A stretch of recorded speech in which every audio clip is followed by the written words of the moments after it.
வணக்கம். இந்த வீடியோவில் ஒரு பொண்ணுக்கு சாமி வந்தது, இன்னொரு காளி சாமி வந்து ஆடக்கூடாமல் நிப்பாட்டியிருப்பாங்க. இது ஏன்னு பார்த்தீங்கன்னா, அவங்க குடும்பத்தில் ஒரு பொண்ணு வந்து சாமி வேஷம் போட்டு அந்த இடத்துல நின்று ஆடிட்டு இருக்கும்போது இன்னொருத்தவங்க ஆடக்கூடாது அப்படின்ற ஒன்று இருக்குது அப்படின்ற மாதிரி சொல்கிறாங்க. அது இல்லாமல் அந்த சாமி வந்து சின்ன பொண்ணு தான். சின்ன பொண்ணே வந்து அத்தனை கைகள் வச்சு பச்சை கலர் காளி வேஷம் கட்டி அவங்க குடும்பத்துக்கு அருள்வாக்கு சொல்லிட்டு இருப்பாங்க.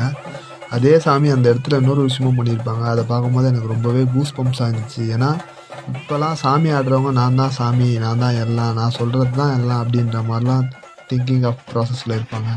பட் ஆனால் இந்த சாமி வந்து அவங்க குடும்பத்துக்காக அவங்க மேலே அருள் இருக்கும்போது அவங்க குடும்பத்துக்கு அருள்வாக்கு சொன்னவங்க அதே இடத்துல இன்னொரு ஒரு செங்காளி சாமிக்கிட்ட அதே வேஷத்தோடு அவங்க குடும்பத்தோடு போயிட்டு அருள்வாக்கு கேட்டுக்கிட்டு இருப்பாங்க.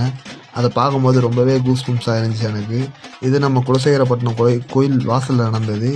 இந்த மாதிரி விஷயங்கள்லாம் நம்ம குலசையில் மட்டும்தான் நடக்கும். ஏன்னா நம்ம குலசைக்கு மாலை போடுறவங்களும் வேண்டுதல் பண்ணுறவங்களும் விரதம் இருக்கிறவங்களும் முழுசாகவே தாயை மட்டும்தான் நம்பி வாழ்கிறாங்க.